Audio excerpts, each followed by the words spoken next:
At the Mississippi Arts and Entertainment Experience in Meridian, we believe in the power of the arts, storytelling, and education, just like Mississippi Public Broadcasting. MPB connects communities across the state with quality programs that inform, inspire, and engage.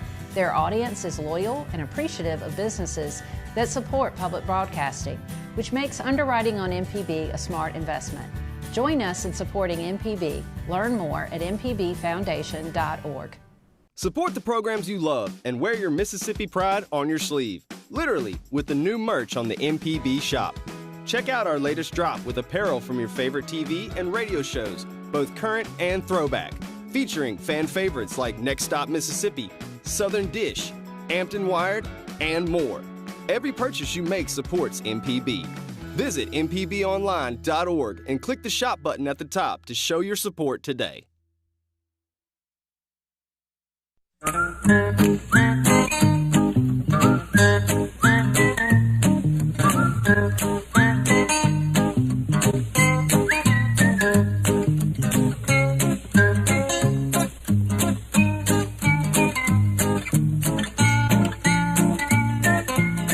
Alrighty, folks, welcome back. Horticulturalist Felder Rushing, and we're going to be talking about gardening. I know it's miserable out there. I know. I'm born and raised in Mississippi. My people have been here since the early 1800s. I was raised in a house that didn't have air conditioning until I was 9. So I get it, folks. But we're still going to power through. There's a lot of stuff going on out in the garden. There's some things you should not be doing right now that some of you are thinking about doing. There's some things that really you ought to think about doing that may not be that fun. But if you've got some things that are on your mind, things you want to talk about that either you want to get a second opinion about or run it by a horticulturist who's also a so-so gardener, or also our listeners who call in and help us both out. For the next couple of hours, as long as you can bear it, we're going to be talking about gardening here. Java, how you doing, man? How you and the children doing with all the heat and humidity? Oh, man, we're hanging in there, man. You know, the school year has just really started to get kicked off, so we're still in the midst. That's right. It just started, didn't it? Yeah, so we're in the midst of that, and, you know, everybody's been waking up and being tired because who wants to go to school, but we're making it through.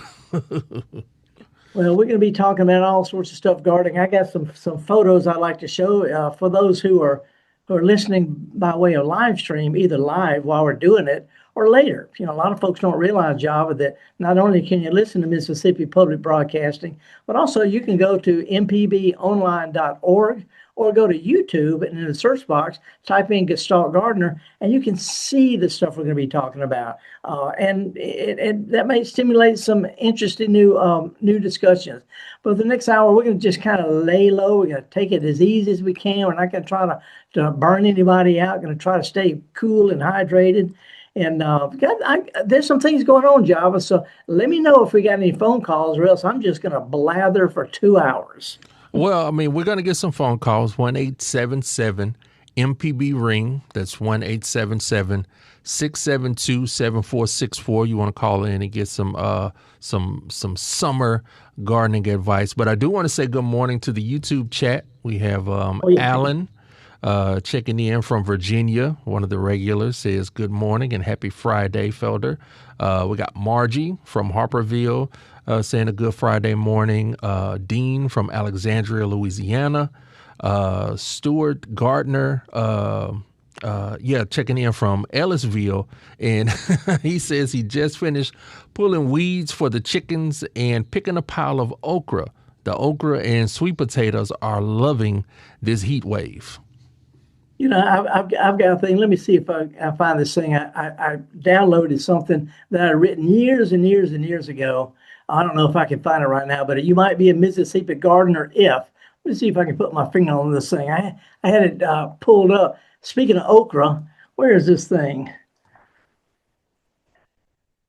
And here it is, right here. Somebody had written that it's so dry out there that the trees are whistling for the dog. Right, you with me on this, Java? But here's the thing I came up. You might be a southern gardener if one is you described the first cool snap below 7 degrees as chilly weather. You can smell a good rain an hour before it gets to your garden. there's always a kink in the hose when you're trying to get a drink of water. And where's the thing about okra I had? You spend more money trying to grow tomatoes than they cost at the store, and you've been replanting them after the armadillo. Here we go. You might be a southern gardener if you've actually grown and eaten okra. So there, I got a few of those kind of things. Oh yeah, there you go. A lot of people out here with the okra. And we did have Cindy. Want to say good morning to Cindy, just checking in on the YouTube from Diamond Head. So we got a lot of people checking in this morning, man. That's right. That's right. And even though I'm not in my garden right now, and to tell you the truth, I'm not sorry about it. I've got some stuff to do when I get back, which is just going to be real soon. Get back. I've got some things I'm going to tighten up in my garden, Java. One thing is, over the years, over the decades, over my career, I've been collecting plants, landscape help in my garden, how to lay it out where it's more effective, where it's easier to maintain, choosing plants that don't need a bunch of care, that don't need a lot of pruning, no water, all that kind of stuff. But I'm also thinking about the future down the road. I don't want to be a collector the rest of my life. I don't want to keep getting more and more and more. I don't need 17 different kinds of mother-in-law tongue. And I realize that my garden, which you've been to numerous times, Java, is a little busy for some folks. So I've been thinking about some plants that I could maybe lose. I could remove some of them, just kind of open it up a little bit, get more air circulation, more visible, more visual space, and still have that characterful, I want to call it characterful, cottage garden effect. So when I get back, I've got some Nandina to rogue out. I've got a couple of fig trees. I only need one. I've got a couple of roses that are more trouble than in the world. So basically, when I get back, I'm going to cut down some stuff. And then when it gets cool enough, and after a couple of rains, it's easier to dig, I'm going to dig out the roots. So I'm always thinking ahead. I'm not trying to get more and more and more. I'm trying to get better and better and better. Sometimes that means losing some of the stuff, less weeding down the road. So I don't know if you ever got around to going out to get those tomato or pepper plants for Crystal. Now I will say we did talk about it, but we took the weekend off last weekend and really just kind of sat around, and then when we looked up, we were like, do we want to go? No, we'll wait. We'll wait. Well, there's a lot of people who are trying to get things done. They got some plants out of control. I get a lot of emails, and also the people on the Mississippi Gardening Facebook, they're talking about pruning. Is it too late to prune? Should I prune this?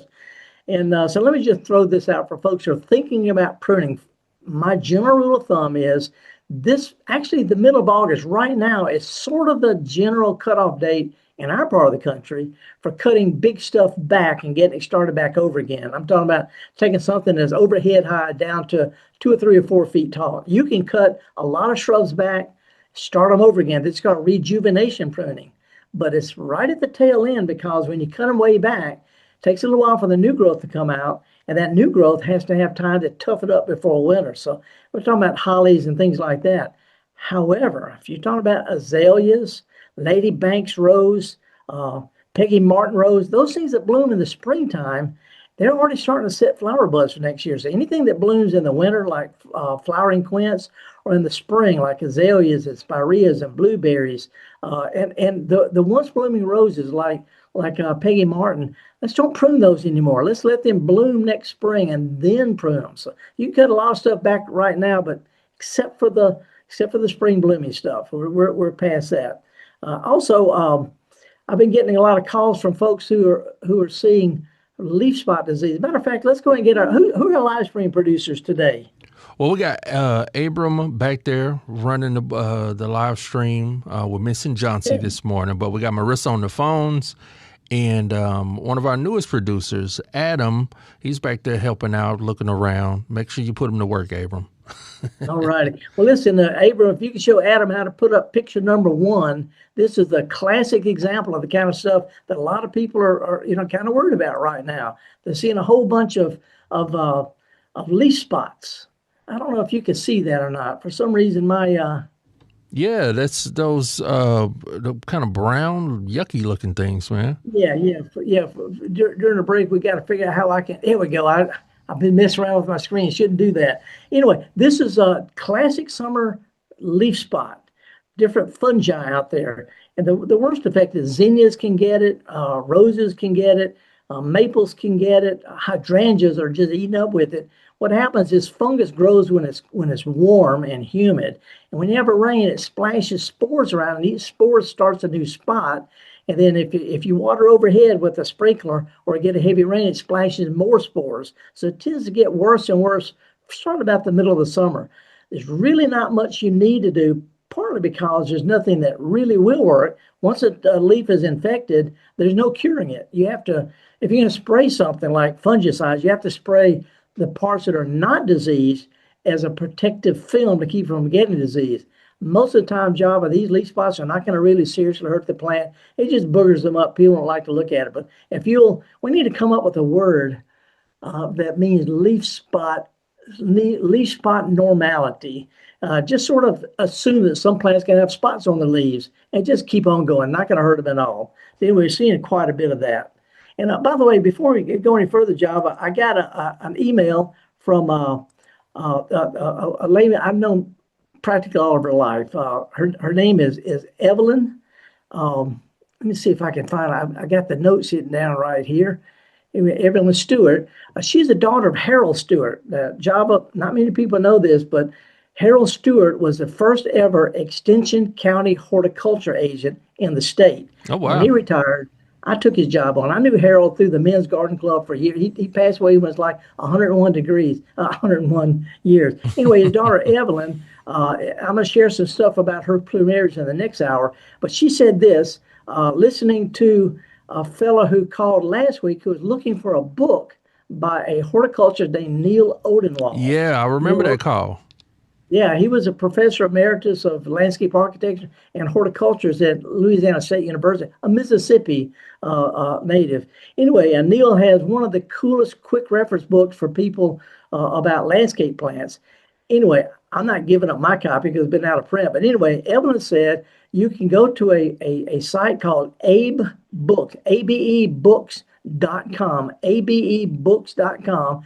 She says a clearinghouse for used booksellers. And I went on it, and sure enough, they've got Neil Odenwald's book for like $8. And some of them are even signed. So if you're still listening for last week, I forgot who it was. If you're looking for an old, out-of-date book, go to abebooks.com. And that's where we found Neil Odenwald's book. I appreciate Evelyn sharing that. In the next hour, I'm going to show some pictures of some of her flowers. But we got any callers yet, Java? Yeah, but I went to the website, not for nothing. They got some comic books on here, some comic books too. Yeah, they got comic books too. But let's go to the phones, and let's before we take our first break for the hour, let's talk to Joe calling in from Raleigh. Morning, Joe. What's going on in your neck of the woods? Well, I have a lot of privet in my backyard. The backyard's about a quarter acre. And I've got 100 square feet or so there's a privet per square inch. I mow it, and then for years I've been pulling it up, but I just can't get ahead of it. And do you have any suggestions? I do, and some people, they don't like the bare truth. The bare truth is sometimes we need to use a herbicide. If you're going to get rid of these things, you got to find something that will kill the plants, roots and all, without screwing up the environment. And there are some herbicides that do that. You may have heard of the old Roundup. I don't recommend Roundup anymore because, not because it was that big a deal, but because the active ingredients have changed. But it had an active ingredient called glyphosate. It starts with a G-L-Y, glyphosate. There's several different brands of herbicides. Most garden centers carry them that have glyphosate as an active ingredient. Now, here's the deal. Glyphosate only kills what you put it on the green growth of. Doesn't hurt tree trunks, doesn't hurt roots, not going to run off into the lakes and all that kind of stuff. If you use it just like it's supposed to, it's not a problem. But it only works on actively growing growth. This time of year, it ain't happening. So what I would do is I would wait till fall and get a little bit cooler. I was worried about yellow jackets and all. Just cut everything to the ground. Just cut it to the ground and let it sprout out in the spring. When it gets about a foot or so tall, when it's young but bushy, spray the foliage with glyphosate and it'll kill it, roots and all, without hurting the soil or nearby trees through the roots and all. Glyphosate does work, but it works best on actively growing new growth. So just go in. You have to cut it down anyway. So if you'll cut it down, let it spread out in the spring, spray it. As soon as it turns brown, you can cut it down and it's gone for good. It really does work, and it really is safe. It really is. Okay. Can I ask another question? Sure. I have, it's coral honeysuckle. I've got one in the backyard and one out front. The first 2 years, good native they vine, were loaded with flowers. They were loaded with flowers, but the last few years, it's been pretty disappointing. Yeah. Can I prune that or cut it to the ground or to stimulate blooms in the next spring? What I would do, to answer your question, yes, but it would bloom better if you didn't prune it hard. So what I would do is cut some of the stem. You know how they have a whole bunch of stems. Cut some of them down low, cut some of them a little bit medium, and then leave some of them unpruned. And that way you're guaranteed to have a better show next spring. And then after the main flush of flowers, the stuff you didn't prune now, you can cut back then. So I'd cut some of it, but get right on it so it's time for new growth to set flower buds. Leave some unpruned until after it gets to blooming next year. Okay, well, thank you so much. Okay, stay cool and hydrated. If you get out messing with that privet, there's always a yellow jacket's nest out there. Be careful. All right, thank you. Bye. You bet. Java, a lot of people don't think about yellow jackets, but anytime I'm going to touch a shrub with some pruning shears, I hit it with a broom first and then sit back and watch what happens. Nobody thinks about yellow jackets until they see a yellow jacket. Yeah, and there's another wasp. You know, everybody knows these big red paper wasps. There's another wasp that makes a little small nest in foliage, in shrubs. It's called a guinea wasp. They're kind of brown and yellow striped, not yellow jackets. And they're in all your shrubs, and they're in the ornamental. They will eat you up. So just be careful this time of year. Bees and wasps are a little bit irritable. Don't need to mess with them. They're madder than we are in this heat and humidity. I'm horticulturalist Felder Rushing. Me and Java and all the other folks at MPB. Thank you for joining us. We're going to take a little bit of a break. Come back with some more stuff. If you want to give us a call, it's toll free 1-877-MPB-RING. We'll be right back.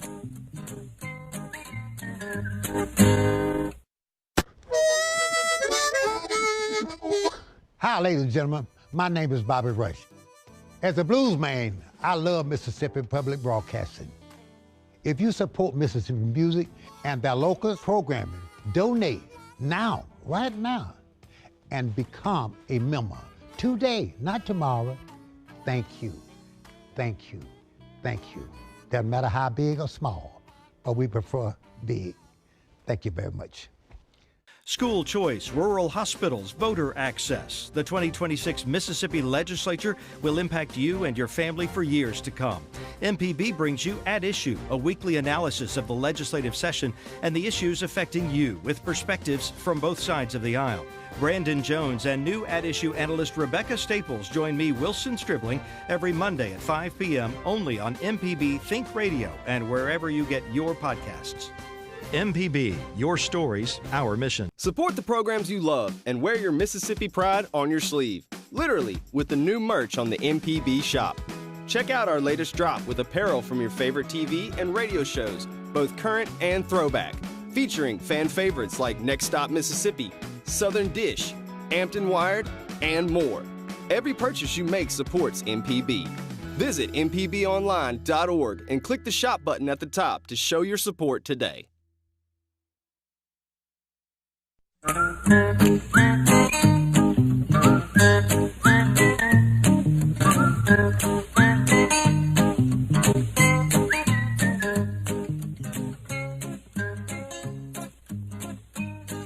Okie dokie, folks. Welcome back. Horticulturalist Felder Rushing and Java.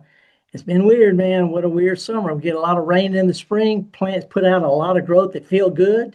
But because of all the rain, they also got a little bit of root damage because that water soaks out, especially if you have heavy clay soil or a flat yard. Roots stay wet in the wintertime. They don't grow deep. The deep ones kind of rot. So all of a sudden, we got a lot of new growth on these plants. They're feeling good back in the spring, but they don't have a real good root system. Well, no problem as long as spring is here. But when it turns hot and dry, and all of a sudden those plants need some deep roots that aren't there, we're seeing a lot of shrubs that are just simply browning out. It's what we horticulturists say, up and die. It just turns brown, all the leaves stick on it. Japanese hollies in particular, there's a lot of different kinds. They look sort of like boxwoods. Boxwoods are rough on it, azaleas. But if you've got a plant that's turning brown suddenly, it's a good chance it has some root damage and it's just got too much growth on it, sort of got pushed over the edge by this heat. Not much you can do. If you water a lot, you can rot even more roots. So a good deep soaking every week or two at the most, and maybe a little bit of pruning to take some of the stress off the plant. That's the best I can recommend. Hey, Java, we got a callers? Yeah, let's go to Byhalia and talk with Marcia. Good morning, Marcia. How you doing? I'm doing fine. How about you? Not so bad. Pretty darn good, as a matter of fact. Feeling great. Okay. I want to know about the hairy I'm in the air sunflower. conditioning. Say what? I want to know about the hairy sunflower. Ooh. I don't know about it. It's a wildflower. It's a what? Wildflower. Yeah, but I'm going to have to look that one up because, sunflowers are a huge family. We got some perennials. We got narrowly sunflower. Got all sorts of perennial type sunflowers. But I don't know of one by that name, hairy sunflower. You got any more information on it? Well, all I know is it grows about 6-7 foot tall, puts out about 7 or 8 flowers. They look like little sunflowers, and then when it goes to seed, it's got a little small pod, but it's a wildflower. I found it online, but there wasn't a whole lot of information. My husband, he died last year, and he was one of these type of people who always carried a shovel with him. And he dug up more stuff on the side of the road than you can imagine. And he planted this stuff out here, and I had no idea what it was when it started coming up, but I left it. And it is really a pretty plant, but like I said, it's I looked it up. I know everything there is to know about it now. Except, what's your question about it? Well, I just wanted to know if there was, do I need to do anything to it? I really like it. And if there's anything I need to do just to keep it propagated. Okay, well, first of all, let me give other folks a little background. I just looked at it because, sunflower is helianthus, the ones we plant for the big flowers, a lot of native ones. But this was called Helianthus hirsutus, which means Latin for hairy sunflower. Here's the deal. All these native sunflowers are blooming in the fall. Is yours blooming now or is it blooming in the fall? It's blooming now. Okay. What I would have done, if you want more flowers, it's probably too late this year, but these perennial sunflowers are blooming in the late summer or the fall. You could let them sprout out in the spring and then snip the tips off the new growth. Instead of getting up as tall as it is, each of those stems will branch out with more stems, more flowers, and a little bit more compact plant. So it's too late to prune it this year. Matter of fact, I think it's really important to leave the flowers on there, even after the flowers fade, leave those seed pods in there. Because a lot of little birds, like the little goldfinches and things, that's what they eat. They eat the tiny little sunflower seeds are for little birds. So what I would do is if it's flopping over, maybe prop it up a little bit and leave it long after the flowers have fallen off. There's important food for the little small songbirds and all. And if you wanted to bush it out next spring, cut it down. As soon as we get a frost, cut it down. And next spring, snip the tips off the new growth by, sometime by June. And it'll bush out and have even more flowers than ever. I know that even without knowing the plant, I know that's the way these perennial sunflowers work.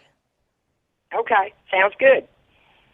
And by the way, if you like that plant, keep in mind, I'd like to find out how long it blooms, because if it's compact and has a lot of flowers, I want it for my yard.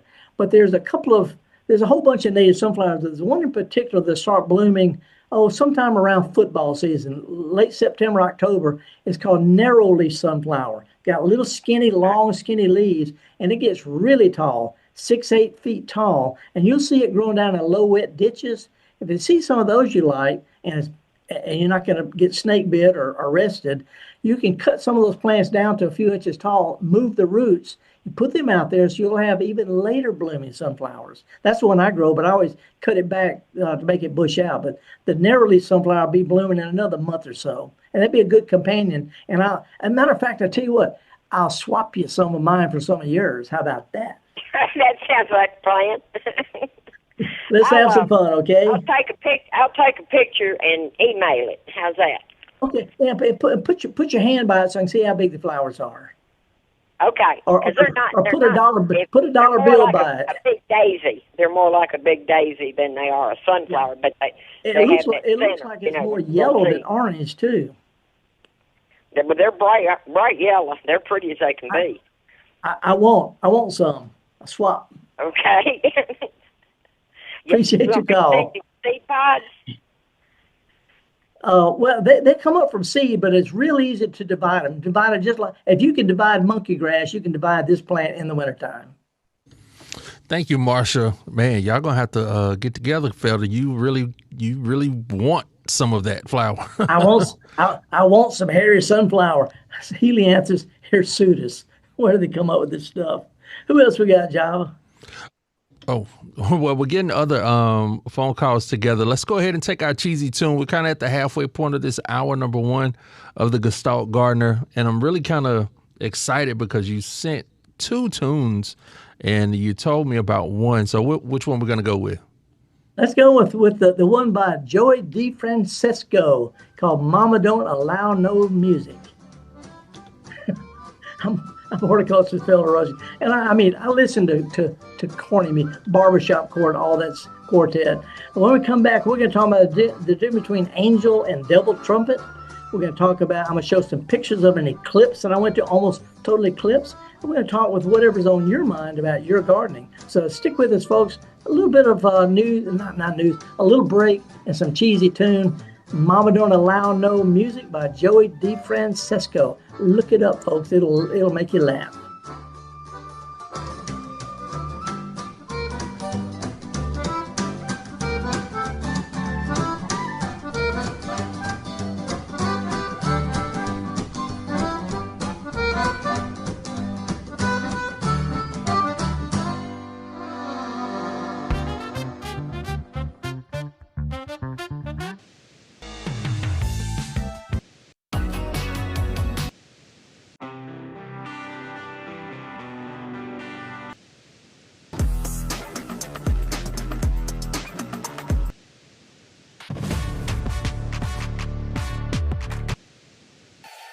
Together through the years, together in the future.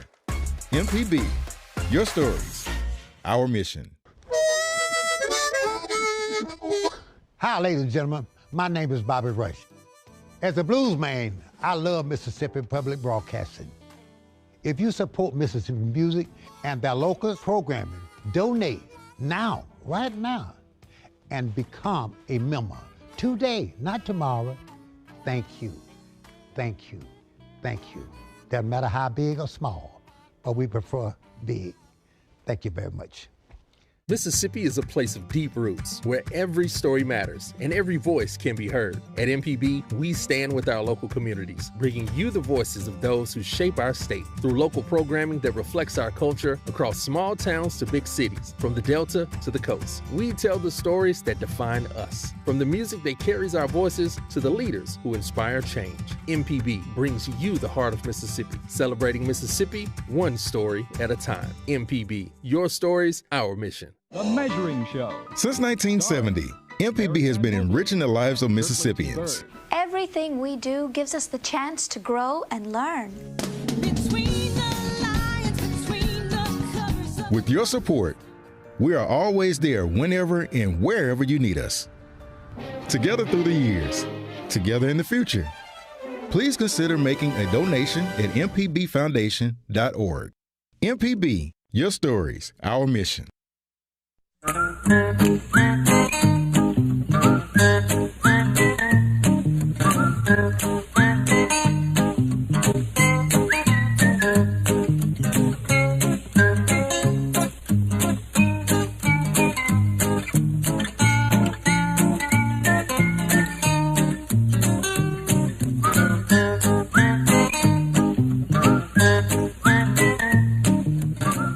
All righty, folks, welcome back. Horticulturalist Felder Rushing. And Java, you mentioned on the break that one of our live stream listeners, Kathy from Collierville, Tennessee, want to know what the background picture is. Folks, you're on live stream, you know what she's talking about. If you're not, go to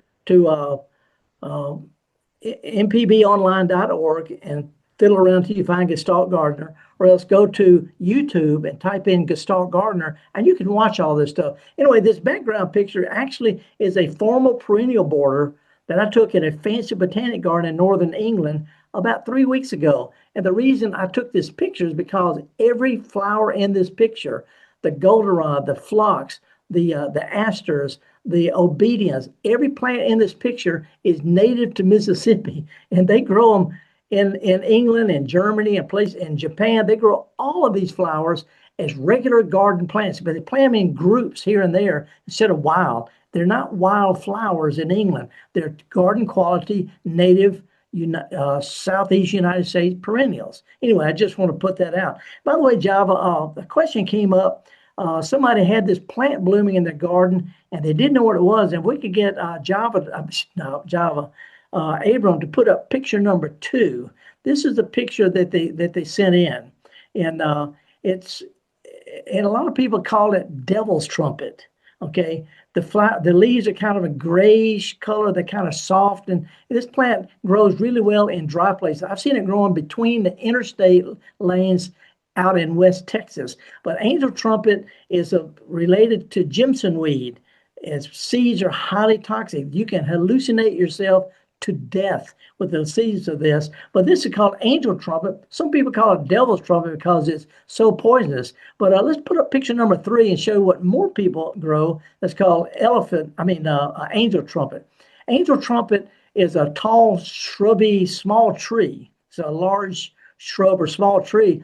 And the flowers hang down. The trumpets, they can be white, they can be pink, they can be purple, they can be double, but the angel trumpet that most of us grow is an upright tropical plant with hanging down flowers.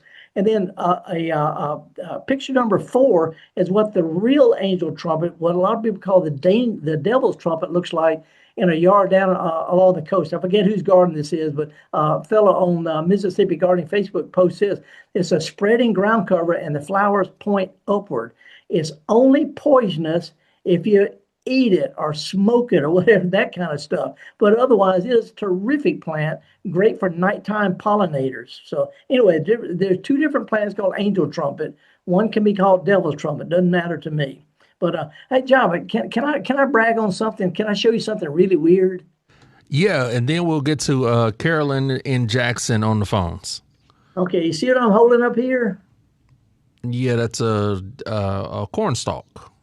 Big old ear of corn. It's got the silks on one end. Or an ear of corn, yeah. These are the female flowers. The male flowers are the tassels, but the female flowers that come out, they're white, and the pollen falls on these, and every one of these little strands is connected to what can be a seed, which is corn. Anyway, what I want to show you, this came from, I'm giving a talk in a couple of weeks at the Environmental Education Center over in Blackburn in northern England, but they share this with you. But I want to see if you can hear this. I don't know if you can or not. I don't know if, hang on a second. No. Oh, it's not squeaking. I don't hear anything, man. You can't hear it? I'm not, well, it ain't doing right. What's it supposed to do? When you shuck corn, it squeaks. If it's fresh, it squeaks. It makes a little squeaky sound if it's moist. Mine's dried out a little bit. That's a pretty corn. Anyway, the reason I want to mention that, 2 things. First of all, when I was young, we used to go to farmer's market and get our corn. If it didn't have worms at the end of it, there's a corn earworm. If it doesn't have caterpillars or damage on the end, people wouldn't buy it because they said it had been sprayed too much. They checked for worms to make sure it was safe to eat. Wow. But anyway, because corn has kind of I can't describe, it's not like plastic, but it makes a squeaky sound. If you're in Mississippi in the summertime, I'm from the Delta, and you're out in a field of corn in the summertime, right about now, after a good rain, the corn grows so fast that you can hear it growing. The whole place squeaks. It's creepy sounding. But anybody, am I the only person who's ever gone out in the cornfield and heard it growing through the squeaks? That's what I want to know. I think so, Felder. I don't know. I don't know. We'll see. Anybody else ever hear corn growing because it squeaks after rain? Give us a call. Toll free 1-877 MPB ring. So who we got on the line? Who we got on the phone? Yeah, maybe we can ask Carolyn in Jackson if she's ever heard the corn squeak. Oh, morning, morning, Carolyn. How are you? Good morning. I'm good. How are you? So far, so good. Just, running. I can talk about a pencil for 45 minutes, but corn squeaking, that's a new one even for me. Yeah, I've never heard of it. What's up with you? What's going on today? I have a question concerning, I think they're called limelight hydrangeas. I'm wondering when would be the best time to propagate them. Hydrangeas root pretty easily. That are dying. Yeah. All the hydrangeas root fairly. Matter of fact, every one you ever bought was grown from a cutting. They root best in the spring. That's when the hormones are right. Right now, the plants are just struggling. All the hormones are going towards flowers or hopefully seeds. It won't make seeds, but all the growth is going upward.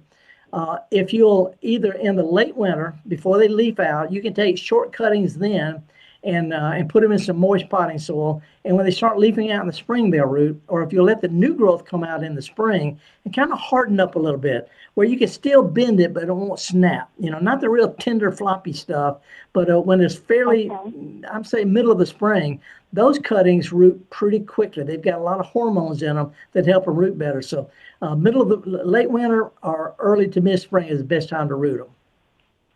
Okay. And also, should I leave those big brown dead heads on them now? Well, it's just a matter of, some people hang stuff out of holes in their ears and you wear all sorts of jewelry. That's a plant. If you like the way it looks, leave it. I think it's good texture. It's interesting color, interesting texture. If you think they're ugly, cut them off. Just cut them back a little bit. But it doesn't hurt the plant. It actually gives what I call seasonal interest, leaving it on there. So it doesn't matter the plant one way or the other if you want to cut them off. But it's just a matter of cosmetics, whatever makes you feel best. Okay, thank you so much. You have a great day. Okay, appreciate the call. Thank you. And Java, notice I didn't say or spray paint them. Yeah, you kind of kept that one to yourself. Now let's stay on the phones and talk with Roger in Florence. Good morning, Roger. What's going on in Rankin County? Good morning. I'm not sure you can hear me because I can't tell. Yeah. Okay, I grew up on the Mississippi State campus. And back in the 50s, when I was a youngster, I worked for the experiment station down in the cornfields and cotton. I hoed cotton and I hoed corn. And I watched that corn come up. And by the end of the summer, of course, I don't remember exactly, and I'd walk through that corn and it was taller than me, hot in the bacon. I would be testing. I had a little piece of equipment that I could test for temperature and moisture. That was my job. Right. And I heard the corn squeak. I heard it squeak. So you were raised right. You've heard. So it's not just me. I've heard corn squeak too in the Delta, but I was hiding when I heard it. I wasn't working like you were. Yeah, I felt like I was hiding, but I was sweating so bad I'd lose a couple of pounds every day. But anyway, hoeing that cotton was tiresome. Corn. I hoed cotton too. I hoed cotton so long you look down at the other end and piece of shade down there and hope you made it by the time you had to get out your bologna sandwich and eat it. Yeah, and watching out for snakes too. Oh yeah, yeah. And when I was a kid, and I guess we're a couple of old timers talking about this. When I was a kid, my dad had 4 20-foot rows of okra. That's 80 feet of okra, and I had to hoe it. That's the reason I said I ain't doing this anymore. I grow okra now as in an occasional plant. I grow it almost like a little bush in a flower bed. I cut it back and make it an okra bush. But when I was a kid, I said I'm not gonna mow grass when I grow up. I'm not gonna hoe any okra when I grow up, and I don't. But let me ask you this. Did you sharpen your hoe every day? Oh, absolutely. You had to carry a file with you.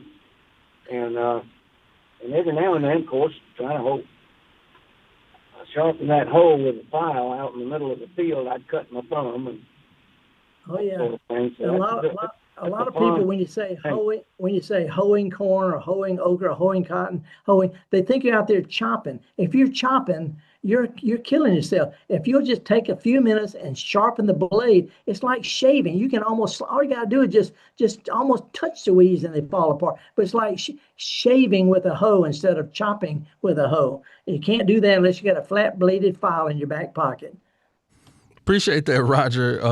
Confirming Felder's. This stuff is true, Java. This is old hand stuff. Old hand. Chopping, no. Slicing, yes. So one of my best tools in my garden, my little flat bladed file. Every time I'm going out to dig something or to chop something, I always sharpen my shovel or my hoe. Always makes it easy. Almost fun. Now I think you said something about I think to dig a proper hole you need a sharp shovel or something, or dig a bad hole, just go out with a dull shovel. You said something like that before. Well, there are a couple of things. One, if you got a sharp shovel, it crunches through roots. It's satisfying, feels, and sounds better. If it's a dull one, you got to jump on the back of your shovel, and it's going to scrape your ankle. But also, if you're an earthworm, it matters. An earthworm doesn't want a sharp shovel. It wants a dull shovel, hoping for a smooth ride to the bottom. This is a hardcore gardening stuff, Java. We got any callers on the line? No, but I do want to jump over to YouTube because Dean asked a question in, he says, is there any practical use for Osage orange fruits? My grandfather used to call them born docks. Okay, you're close. A lot of people call it horse apples. And it's the French word for it is bois d'arc, BOISD''ARC. So a lot of people call it bodock. Okay. And here's the reason, Java. The plant has got thorns on it. It was planted as like a hedgerow. It's real dense, heavy orange wood. It has these great big really knobby, bright lime green fruits on it.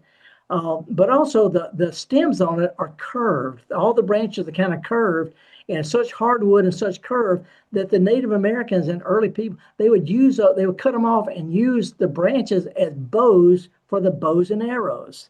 Bow d'arc. That's some stupid stuff. But he's got it. This is one of those questions, Java, where I have known the answer in the past, but I can't remember. The practical use is throw them at people.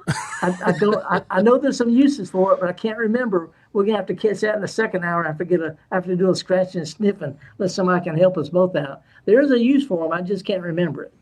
Popping your cousin on the head. That's a use. No. It's conking him on the head because they're big and heavy. They're almost like bowling balls. So before we take a break, can I show 5 real quick pictures? Yeah, go ahead, man.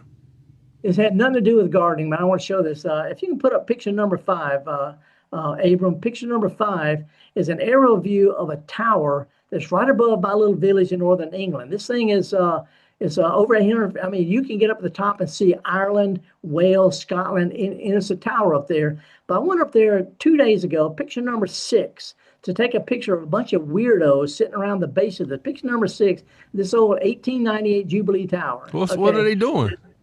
Okay, they're waiting for an eclipse. Okay, so see how bright it is now. Put up picture number 7 and show her what it looked like 30 minutes later when the eclipse came by. Oh, wow. Yeah, this is the middle of the day. But the last 2 pictures is I didn't have any of those fancy eclipse-looking glasses.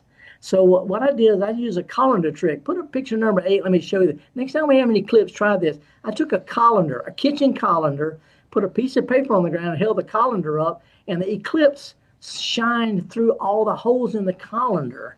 And then the last picture I want to show is picture number 9. This is what it looked like up close. Every one of those little dots, you can see about 2/3 eclipse. Instead of a perfect round spot of light, it's been, I got like a bug eyes view of what the eclipse looks like through a colander. Isn't that a stupid thing to share? No, I can remember we had the eclipse here in Jackson a couple years ago, and we had to do something like that because you couldn't stare directly at the eclipse, but yeah, we have to look at it backwards. I tried to pinhole a piece of paper. The colander was fantastic. It made the most surreal little thing with all these pictures. I've got a little series about this on the Mississippi Gardening Facebook page. Anybody wants to check it out. Anyway, not related to gardening, but I just thought it was real interesting. I like the natural world a lot. Oh, yeah. And they looked like they were having a good time. I saw some wine glasses out there and everything. That wasn't limed. Anyway, we're going to take a real quick break, come out with more of the Gestalt Gardener here on Mississippi Public Broadcasting right after this.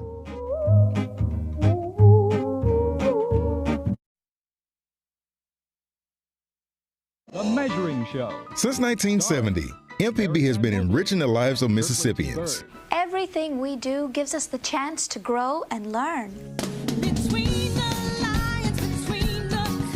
With your support, we are always there whenever and wherever you need us.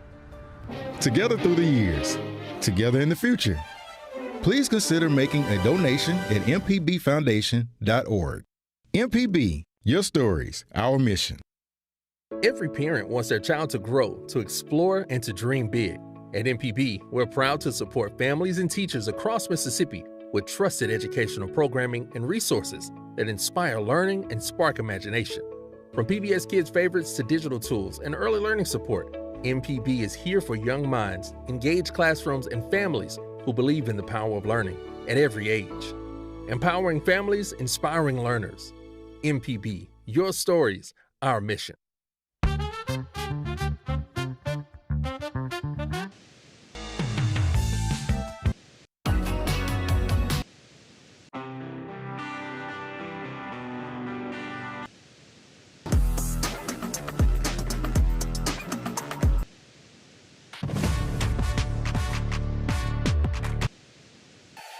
Together through the years, together in the future.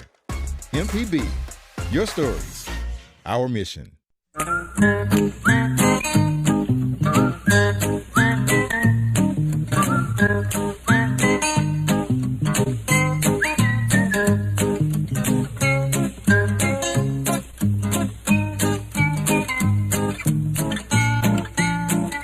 Welcome back. Horticulturalist Felder Rushing. Love to talk with you about what's going on in your garden. You're thinking about planting a fall garden. A little bit late for a lot of summer stuff. Actually, it is late for tomatoes and peppers. I'm not saying don't give it a try, but it might be just a little bit early for planting cool season stuff like lettuces and kale. You know, you can get them started, but you have to water them. Don't keep them wet. If you're going to start a fall garden, the temptation is to water often. Don't do that. Water deep. Cover the ground with some mulch, some bark, or some leaves, or anything to keep the sun from hitting the dirt. If you'll keep it mulched, it'll stay cooler and looser and moister. Good deep soaking will let roots grow down deep. If you keep it wet all the time, roots are going to stay shallow. And by the way, Java, I had this thing early on about you might be a southern gardener if. I pulled this thing out. I want to share a couple of others. You might be a southern gardener if 5 inches of rain in the afternoon only means you won't have to water for a couple of days. Here's another. You know how many bags of compost your car can hold, and you've cleaned it out with a blower. You can amuse yourself for an hour with a gardener hose. Here we go. You might be a southern gardener if there are 300 different spiders in your garden and 300 types of spiders, and all 300 live in your garden, plus a couple nobody's seen before. Here's one. You might be a southern gardener if it grows, it sticks, or it crawls, or it bites. And here's one. All the festivals across the state are named after a fruit, a vegetable, a grain, insect. And you install security lights. You might be a southern. You install security lights on your house and garage, but you leave them both unlocked. And then the last one I got is Zone 8 with protection is a variation on Russian roulette, which is a few you might be a southern gardener. I wonder if anybody else has heard corn growing and want to give us a call and share with us. Toll free 1-877 MPB ring. Meanwhile, Java, there's something going on in people's yards. It's been going on for 3 or 4 weeks now, but now a lot of people have noticed it. There's naked ladies out in people's yards. They're running rampant, man. They're running rampant. The naked ladies. No. This is the flower. They call it naked ladies. It has leaves in the wintertime that die down in the spring, and then the flower comes up all by itself, a stem with some trumpet-shaped flowers on top of it, usually pink. There's some pale pink with light purple in them. There's one that'll come up a little bit later next month called, some people call it hurricane lily or red spider lily. Same family. The flowers come up on bare stems in the middle of nowhere, but for somewhere along the line, they were called naked ladies. And anyway, they're incredible plant. If you see them, they're a good heirloom plant. If you know where some are, or if you want to divide them and move them, this is a good time because right now you know where they are. So you could move them before the roots start growing next month, and the leaves come up in late September, October, November. So if you want to move some, now's a good time or at least mark the ones you want to move. And after the flowers die down, go back and find your mark and dig. The bulbs are going to be big and they're going to be deep. But this is a good time to identify the ones you might want to move around. Same thing with the red spider lilies. When you see where they're blooming, that's the ones to mark. Either use the flowers as cut flowers and dig then, or go back after the flowers die. But that's the way to do that, is if you're looking for ways to move bulbs when they're not in their active season of growth. Their season of growth is over the winter when they have leaves then. Just want to throw that out. Now, Felder, we're coming up on the end of this first hour of the Gestalt Gardener. Hour 2 is just around the corner, and it never fails, man. It never fails. I want to thank Melanie from Lower Alabama, Tamara from Ocean Springs, and Tom from Hattiesburg for calling in, but we got to get you to hold on for the next hour. It's toll free. It's on our nickel, so if you'll hold on, we're going to do a little bit of news and come back. Me and John are going to take a bathroom break, and we're going to listen to the news and come back with hour 2. And again, folks, if you're not watching this on live stream, you could do it anytime, 24/7. Go to a YouTube and type in Gestalt Gardener, and go to mpbonline.org. And you can listen to any of these programs and see the people who are being interviewed and the host and the pictures we share. So that's just a little extra thing that MPB brings to you. And we appreciate those of you who support MPB during our drive time. Appreciate that a whole bunch. But me and Java can take a little bit of a break. When we come back, I'm going to show the difference between real Hawaiian tea plants, because I still got it wrong last week, and a couple of plants that'll surprise you that we'll be talking about. Good time of the year to be thinking about planting for fall. If you get a chance, go out and turn the dirt under, throw some mulch on top. It'll be ready for you then. Don't do it all at once. Dig the dirt, cover it with some mulch, and then come back later and be ready to go when you are. So anyway, don't just sit on your laurels and wait till later. Let's get a little bit of stuff done. Be a busy ant, not a lazy grasshopper. So we'll be right back with hour 2 right after this.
At the Mississippi Arts and Entertainment Experience in Meridian, we believe in the power of the arts, storytelling, and education, just like Mississippi Public Broadcasting.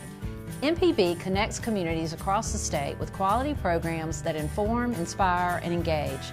Their audience is loyal and appreciative of businesses that support public broadcasting, which makes underwriting on MPB a smart investment. Join us in supporting MPB. Learn more at mpbfoundation.org.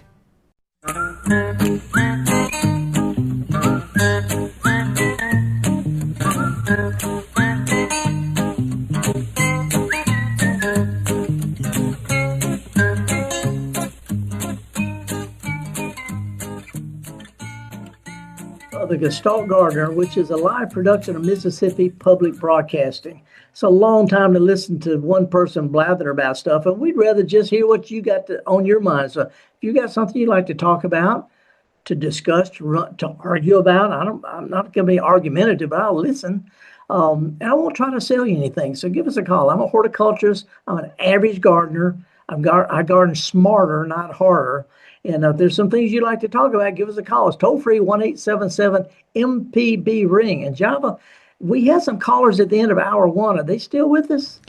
Yeah, we had, I think, Tom from Hattiesburg. If you're still out there and you got some time, call us back. But Melanie from Lower Alabama, oh, she's been a super trooper holding on. Hello, good morning, Melanie. Hi, Melanie. How are you, lady? I am good, thank you. Very well. So I have a story. You know how you're always using spray paint. So last week, the first week of December, some people put on mascara. Okay. I loved it. Last week in December, I have this little hardscape feature with a row around a circle of boxwood in my backyard. Of course, one of them died. For some reason, it just died. So, I said, if I take that out now, it's going to be like a snaggletooth all winter. So I just took the old green spray paint out there and painted that baby, and you could not even tell the difference unless you got up close and inspected it. Yeah, it sounds weird. It sounds like cheating and all, but a lot of people don't realize that you can buy horticultural outlet companies sell different shades of green. There's probably 6 different shades of greens that they use on golf courses in the wintertime. A lot of people don't realize this, but many golf courses are spray painted in the wintertime. But I do have a question. Okay. I don't know I can't remember what their right name is, but obedient plants, I'm sure. Yeah. The most disobedient plant as far as where they will stay and whether you plant them that ever grew. But I understand you can arrange their blossoms like you want. Yeah, they go in every direction.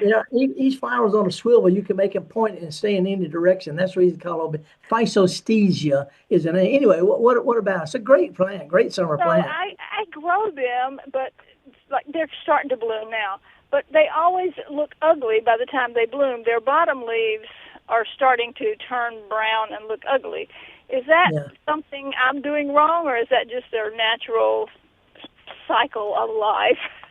It might be a little bit, not so much you're doing wrong, but plants that grow quickly, in the late spring and early summer because of good rain, a lot of times those older leaves are a little bit tender. We see this with gardenias a lot. A lot of times gardenias, middle of summer, a lot of older leaves are turning bright yellow, but the new growth is fine. So the earlier leaves is more sensitive to heat and drought and that kind of stuff.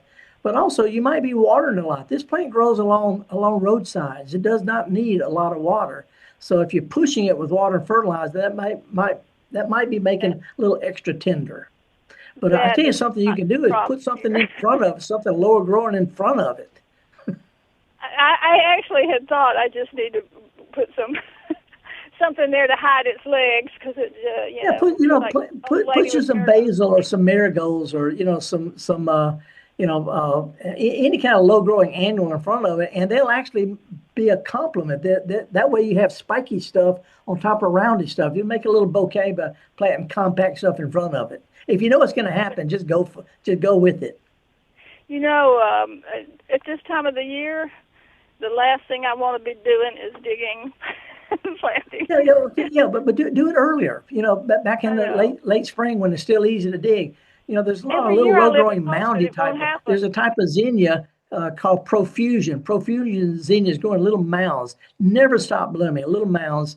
And the one they call periwinkle, some of the compact marigold. There's a bunch of plants you can set out in the spring, or it's just get you some old china. Go to a garage sale and get some old china plates and stick them in the ground like a border. Now that sounds like I could do that in the middle of the winter, and that would work. All right. Well, thank you for your advice. Are you're still in England, I take it? Yeah. I'll be home soon. I just, I do work over. I work at flower shows and stuff like that in the summertime. But and it's not much going on in Mississippi, Alabama as far as professional work. So I just go where it stays cool and there's stuff going on. But I'll be home early September in just 2 or 3 weeks. Yes, I will put it that way. You might want to wait till late September, though. No, I got lectures. Already starting up. Well, appreciate your call, Melanie. And let's continue on. We got a full bank before we take our first break. And next up is Tamara from Ocean Springs. Samara, good morning. How are you? I'm doing well, and it's Tamara from Ocean Springs. Tamara, I figured say because Samara is the type of flower on a maple tree. Yes, sir. Yes, sir. What's up, Tamara? Anyway, how are you doing today?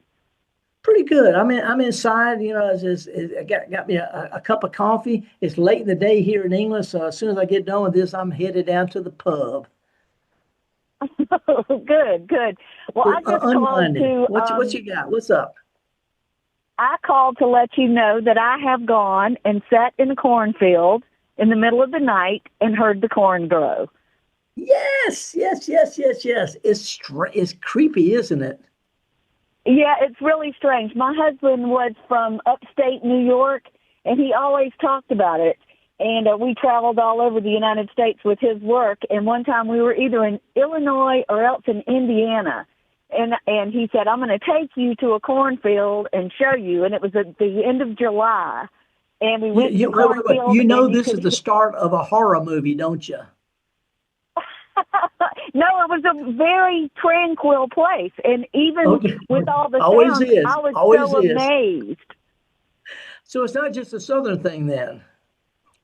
Oh, no. And as a matter of fact, it's funny because just the other day I was talking to a man that lived up near Jackson, and he said that his family raised corn, and I said, well, then you've certainly sat in the corn at night when it's nice and quiet and heard it grow, and he said, no, that's the craziest thing I've ever heard. He wasn't raised right, Tamara. Pardon me? He wasn't raised right. You were. Well, anyway, I just wanted to confirm the fact that you can hear corn growing in the middle of the summer when it's really, really growing. and it's not really a creaking or rustling sound. It has a little bit of a squeak to it. It does. It has a squeak to it. It definitely does. But this was so loud. It sounded almost like cicadas or something is what it sounded like to me, because I was raised in Florida, and that was what I equated it to, that or tree frogs at night. There you go. Well, I appreciate you. By the way, you're from Ocean Springs. Ever go out to that cemetery that's up on the northwest corner of it? Yes, sir. Yes, sir. That whole neighborhood's got some really cool stuff. If I was going to be in, that I like towns where you can be whoever you want to be, whether other people like it or not. And Ocean Springs is one of those. I love Ocean Springs. I love it there. So you're absolutely right about that. Okay, thank you so much for sharing and validating what I remember. Thank you. Yeah, good call, Tamara. Let's go.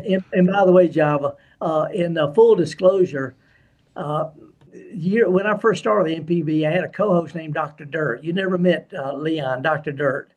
But we were going up to give a talk in Belzona or someplace in the Delta, and I pulled over my truck and I said, "Come on, Leon, we're going to go out in the field and listen to corn squeak." And he would not go because he just knew it was one of those horror stories. It sounds, we're just going to listen to the corn grow. It doesn't sound normal to have, you got a big, tall black guy and an old, long-haired white guy in a pickup truck. And he said, "Hey, you want to hear some corn grow?" He wouldn't do it. And good on Dr. Dirt. Anyway, we appreciate that. Thank you, Tamara, for calling. Who else we got, Java? Let's go to Mobile, and let's talk with Babs. Babs, what's up? I'm just waiting to ask some questions about my cypress tree that won't do anything but get taller. So what do we do about that? It's finally got a little fork in the top of it. Well, they're supposed to, they have what's called a central leader. They're supposed to be single trunk, tall and skinny with one main leader. Yeah. I mean, that's why cypress. Well, what are you talking about, regular bald cypress or Leyland cypress or what? Swamp cypress.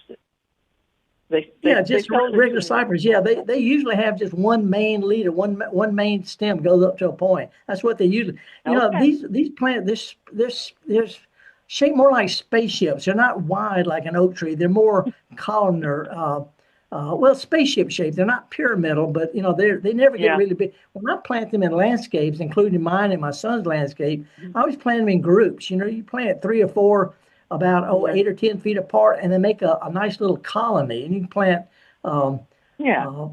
palmettos and other stuff under. But by themselves, they're just tall and skinny, like a telephone pole. Okay, just kind of boring, but which ones get what they call them, cypress knees? Yeah, the bald cypress. The two most common cypress we have in the South. One is bald cypress, the one you most commonly see, and there's one called pond cypress, and they look very similar. You almost have to you have to know them pretty intimately to be able to tell them apart. But the pond cypress do not have the knees. But if you've got a cypress by themselves, they're really straight. They're linear. I think it's good to have 2 or 3 of them close to each other, or put something complementary by it, like a vitex, or something that's got sort of a rounded shape off to one side. So you got a roundy and a spiky, and then put something between out from them that's smaller. In other words, make a composition with 2 or 3 different kinds of plants that make each of them look a little bit more interesting, like a bouquet. Yeah. Okay. It's like a vertical thing. So, and you said it's starkly vertical. It's a real matter of fact.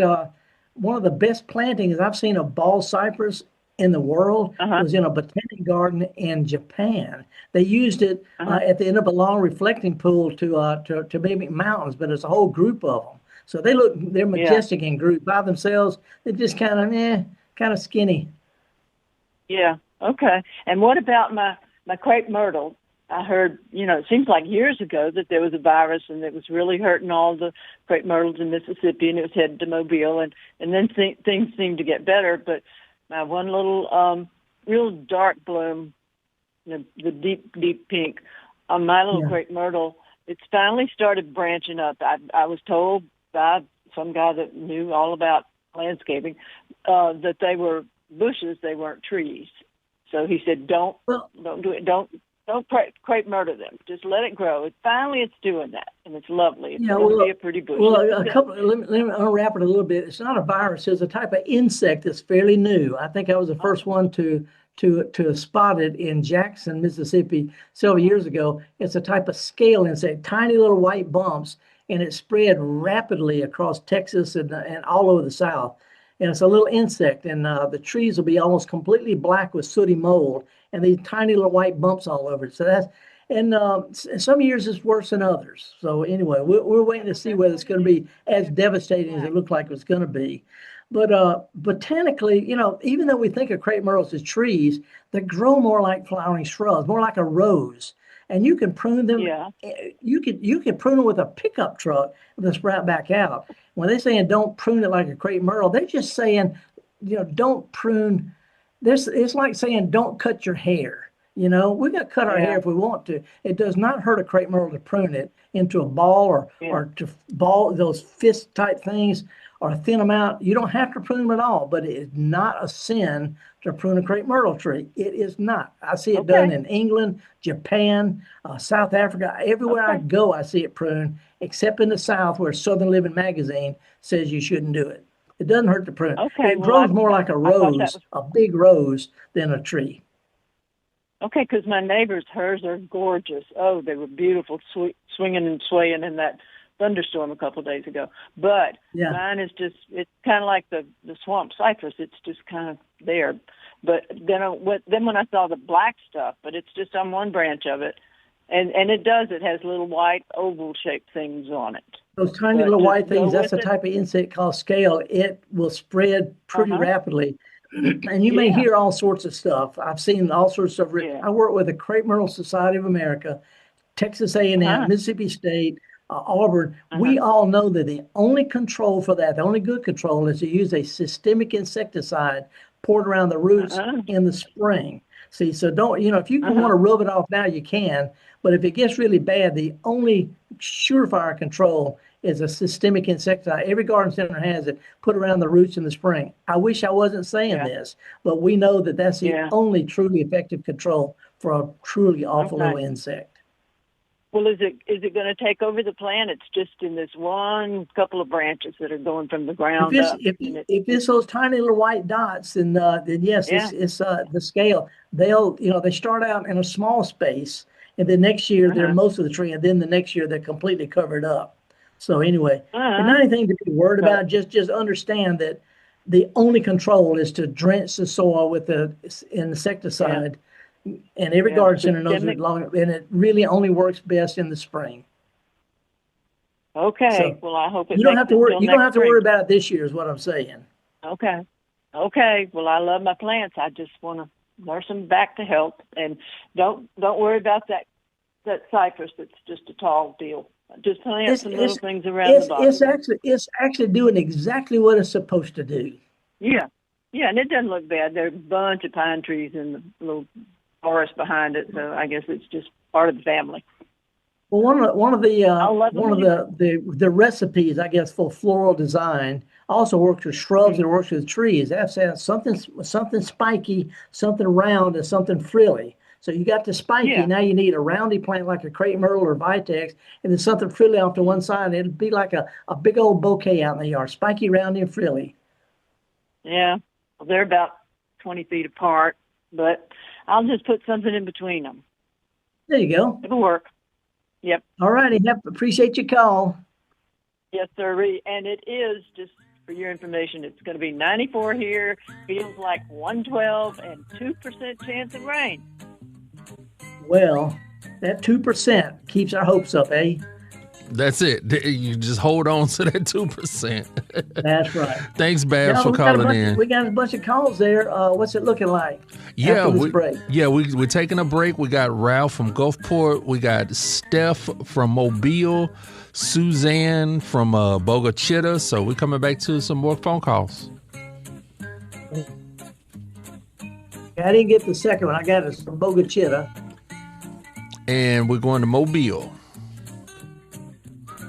Mobile, gotcha. All righty. Well, we're going to take just a little short break, a couple of minutes, folks. We'll be back with more of the Gestalt Gardener, more of your phone calls, more whooping it up about gardening, because ain't much else we can do except just go inside and whoop it up. We'll be right back, me and Java and Abram and Marissa and all the other folks at MPB. We appreciate you joining us.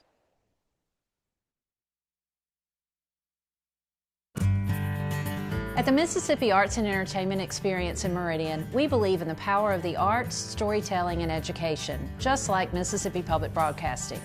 MPB connects communities across the state with quality programs that inform, inspire, and engage. Their audience is loyal and appreciative of businesses that support public broadcasting, which makes underwriting on MPB a smart investment. Join us in supporting MPB. Learn more at mpbfoundation.org. Hatred destroys the one who hates. The others that you have hated, they go on about their business, care of us. So the legacy of Medgar Evers is an understanding of our own humanity and of our own responsibility of seeing that in other people. He is written out of history. He's just not included as Malcolm and Martin. To me, it's the 3 M's, and Medgar's right up there at the lead. Everlasting, Life and Legacy of Medgar Evers. Watch now on MPB Passport. Visit mpbonline.org for more. School choice, rural hospitals, voter access. The 2026 Mississippi Legislature will impact you and your family for years to come. MPB brings you At Issue, a weekly analysis of the legislative session and the issues affecting you with perspectives from both sides of the aisle. Brandon Jones and new At Issue analyst Rebecca Staples join me, Wilson Stribling, every Monday at 5 p.m. only on MPB Think Radio and wherever you get your podcasts. MPB, your stories, our mission. All right, folks, welcome back. Horticulturalist Felder Rushing. Let's don't waste any time here. Let's go right down to Gulfport and talk to Ralph. Ralph, what's going on, man? Hi. I have 2 tomato plants growing. I started the heirloom and the cherry tomato. The cherry tomato is no longer. It stopped. But the heirloom is growing, appears to be growing. And it's even surpassing the cage I have. Little flowers are coming up. Yeah. But those tomatoes seem to be coming up, and I'm wondering if I started them too late. Oh, we're really at the end, down on the coast, we'd say the middle of August is sort of the cutoff date for planting tomatoes so that they'll have a time to really grow and produce before it gets cold. Well, it may not get cold for you till late December, January. So I'd go ahead and maybe root some of those little suckers. You can actually prune some of the tall parts of that plant back, and the little suckers will take over. It's just like pruning a shrub. And by the way, heirloom isn't a variety. Heirloom just means it's been around a long time. There's a whole lot of different kinds of heirloom tomatoes, but the cherries, typically these tomatoes, when it gets hot, they drop the flowers don't form right, they can't pollinate, and the flowers drop off. Even the little fruit will shed. Happens on beans too. But if you could just keep the plants alive through the next few weeks, they'll start producing a whole lot better in September, October, November. So I give it just a little bit of fertilizer. Ralph, whatever the directions call for, half-strength fertilizer. We want to stimulate it, not push it into a bunch of growth in this hot, dry season. A little bit of fertilizer and occasional soaking. And if you want to try rooting some of those suckers in water and replanting them, that'd be okay too. If you want to prune out some of the tall stuff, that works too. But they both have a good chance of producing for a long time. Now the cherry ones are they just kind of stopped and they kind of dried up. And I kind of left them alone because they didn't seem like they're going anywhere. But could they come back if I started watering? And I'm watering them daily and using Miracle Grow and all that stuff. Oh, okay. Way too much. Miracle Grow, half strength every couple of weeks. Fertilizer is like salt on an egg. You don't keep adding salt. A little bit of fertilizer every 6 or 7 or 8 waterings. And if you water, are these in pots or in dirt or what? Well, they're in 2 5-gallon containers with holes drilled in the bottom, and I use soil and a mixture of compost. Yeah, you mix them together. Compost. What I would do is I would water really, really well 2 or 3 times, a few hour or so apart, once a week, and then maybe a light watering in between. But if you're keeping them wet like that, they're going to have root problems. So good deep soaking all the way to the bottom. Let the top part dry a little bit. The tomatoes grow a whole lot better. I grow stuff in 5-gallon paint buckets, and if they get watered every week or 2, they're lucky.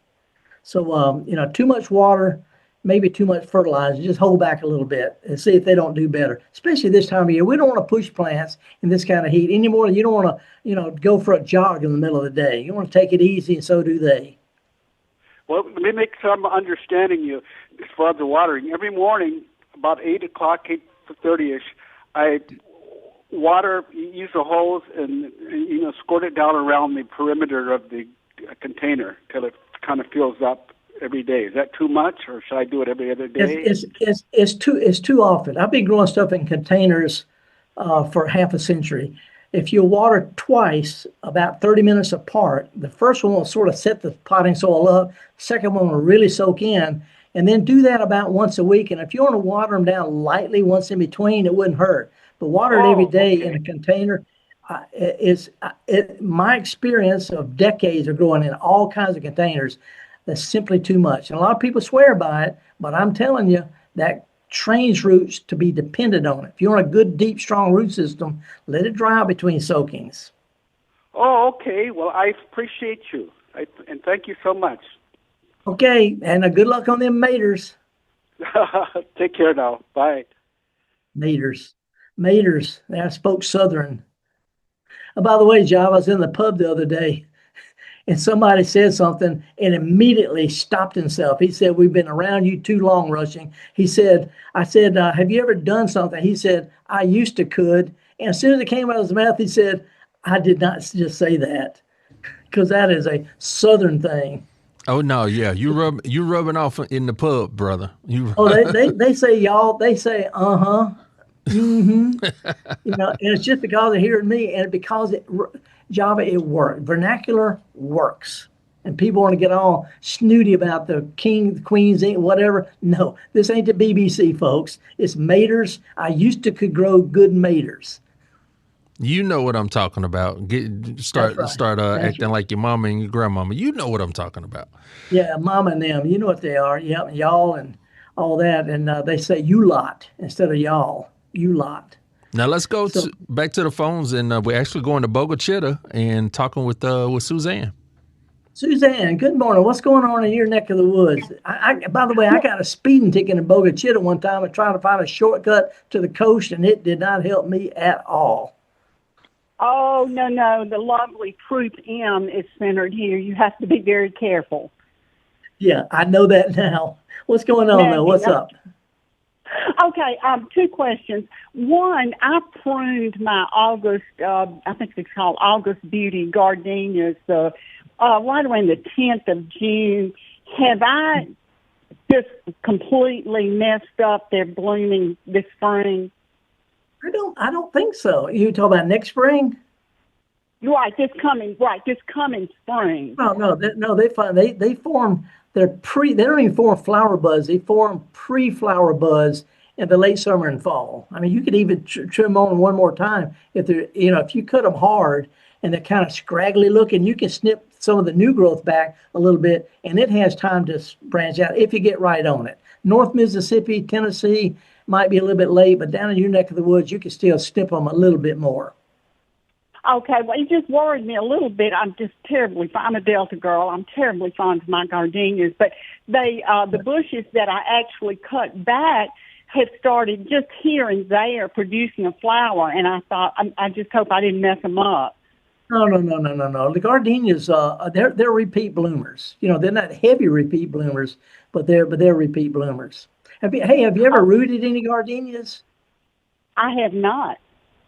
You could take the tip, the growth is on. If you take a stem that's got a flower on it now, and cut it back 3, 4, 5, 6 inches, snip the flower off, to strip off all the 2 or 3 leaves, put it in a Coca-Cola bottle of water, it will root in 2 weeks. But you get the ones that are just flowering, poke the flowers off, strip most of the leaves off, and they'll root in no time at all in water. You could use milk of magnesia, but Coca-Cola works well too. I have too. One other quick question. I was told by a friend of mine that she had a lime tree that was growing out in her woods, and I said, bring me some. And you know what I'm talking about. I don't know the name, but they're very, very bitter. They're full of seeds. They look like limes, but they're wild, right? Yeah, they got a lot of thorns on them. Oh, yeah.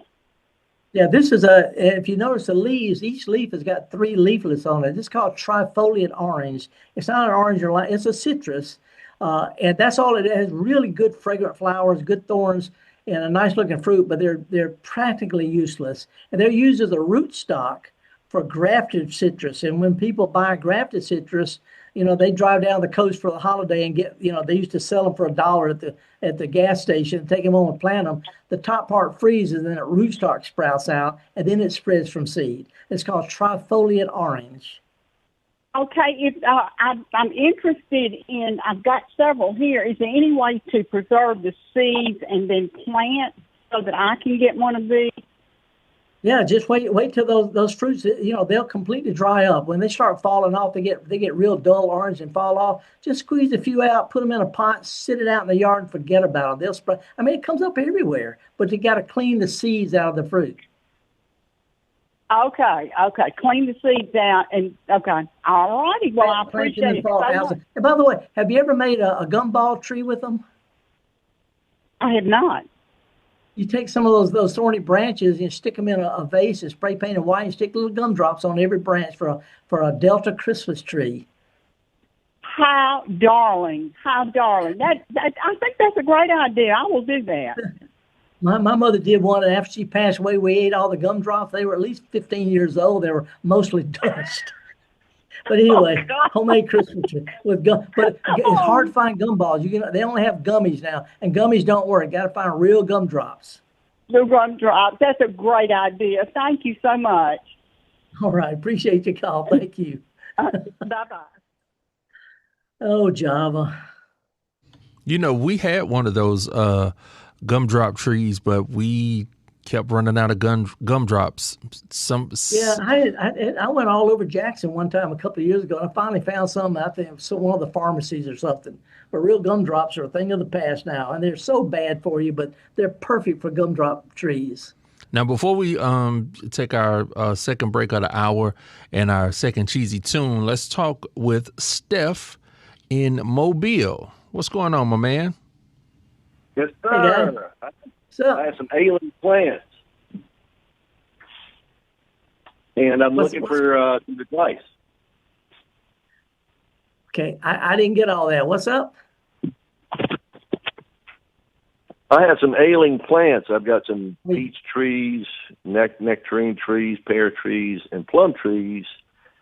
And initially, when I got them, they looked healthy and everything looks great. Then I noticed on the two of the plum trees that the leaves started getting holes in them. The underside of the leaves had brown spots, and the leaves started turning yellow and then started falling off. And I thought, I did a little research, thought it was aphids or a fungus, so I got some neem oil, and I sprayed that on the trees, and that just seemed to make it worse. Yeah. And it seemed like it hit the Santa Rosa plum tree the worst first, then hit the EU Rosa plum tree next, and they're at the point where all the leaves have dropped off, and the only thing that's growing is new growth. Yeah, have you noticed any kind of black knotty growth on any of the stems? It'd be real obvious if it was there. No. Okay. No, I haven't. Okay, that's a pretty common fungus that affects a lot of plums. I'm guessing, first of all, neem oil is a joke. I don't want to even argue with people about it. I'm real for it. It has extremely limited benefits, rarely for what people use it for. I don't want to get into it, but neem oil is one of those borderline hoaxes. So it doesn't work. Doesn't work effectively. As far as why if the plant's got new leaves on it, that's telling me that, and the older leaves are what's dying and looking bad, that's going to have been a temporary problem. Check the trunks, make sure they haven't been hit with a string trimmer or the lawnmower. That'll weaken them severely. If they're in an area that stays really wet in the wintertime, they can have root damage from that causes them to suffer in the summertime.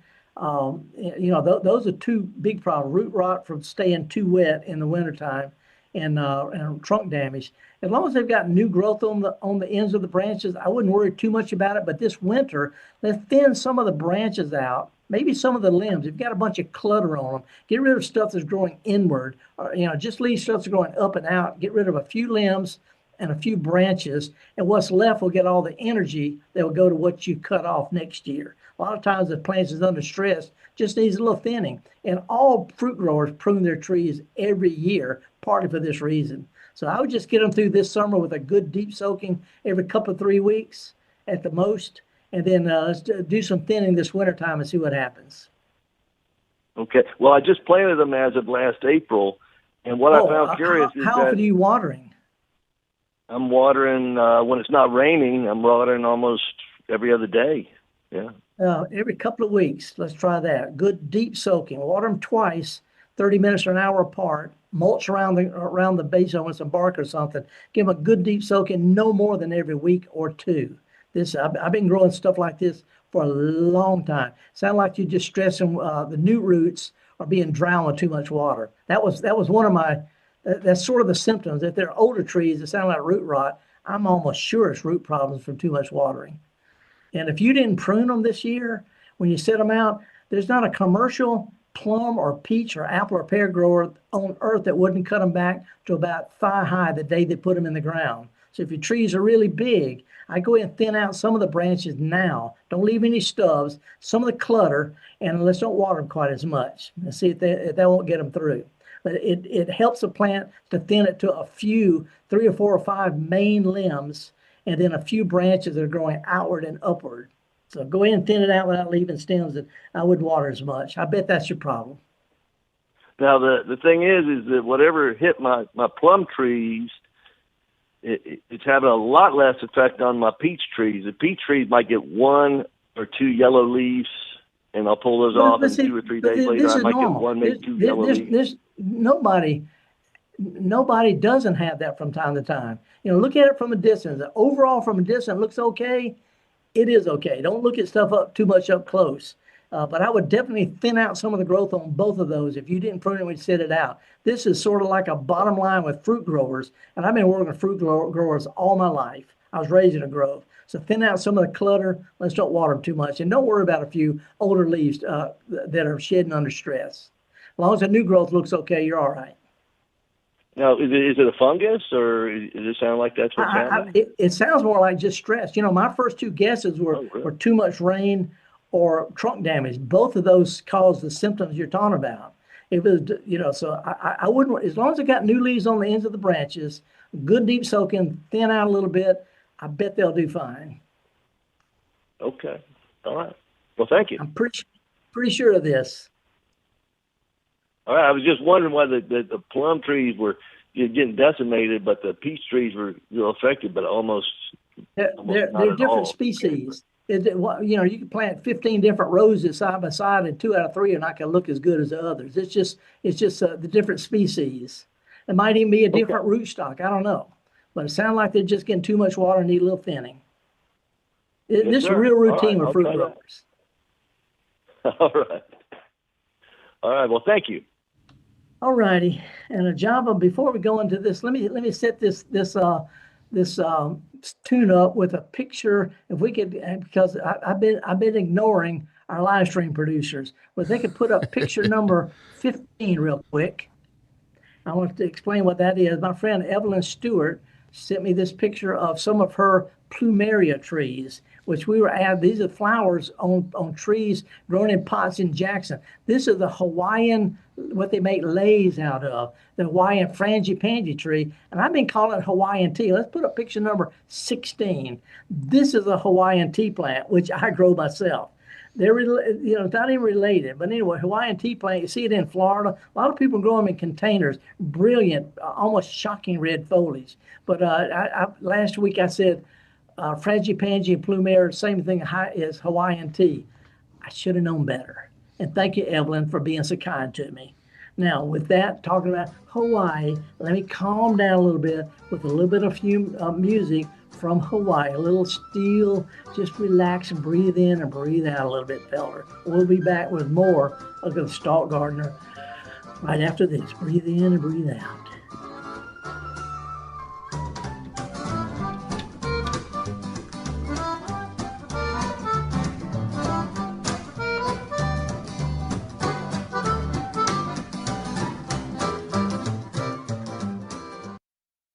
What's this whole brouhaha? Well, they're doing a little documentary on him. Oh, on him? We're going to do some stuff. Who's this? Bobby Rush. Oh, my God. Bobby Rush? Oh, my God. How you doing? Good. But while I'm talking about these young folks, I can't help but pay homage to one whose shoulders I stand up on. Please give a round of applause for the legendary, the incendiary, the man who told us all about all kinds of stuff that I can't repeat. How about a round of applause for the king of the chitlin circuit? Please let me hear a big scream for Bobby Rush. Everybody said, there it is.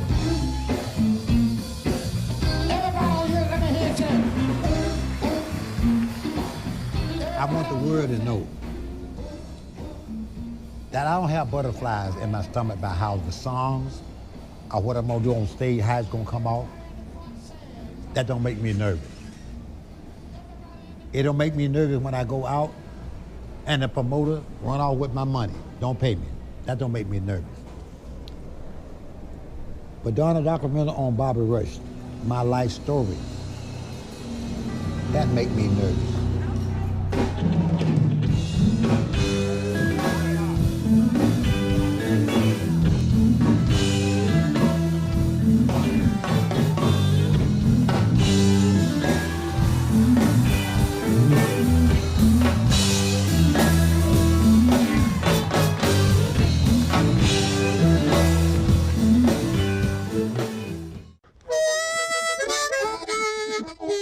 Hi, ladies and gentlemen. My name is Bobby Rush.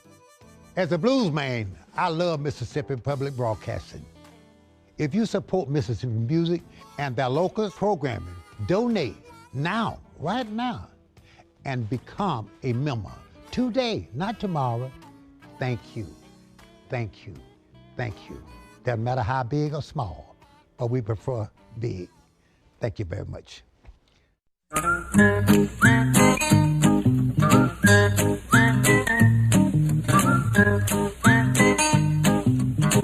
All righty, welcome back, folks. Horticulturalist Felder Rushing. I've learned a lot in the past hour and a half or so. And by the way, Java, when I was talking about two different plants going by the same name or calling two different things the same name, that's called the fallacy of ambiguity.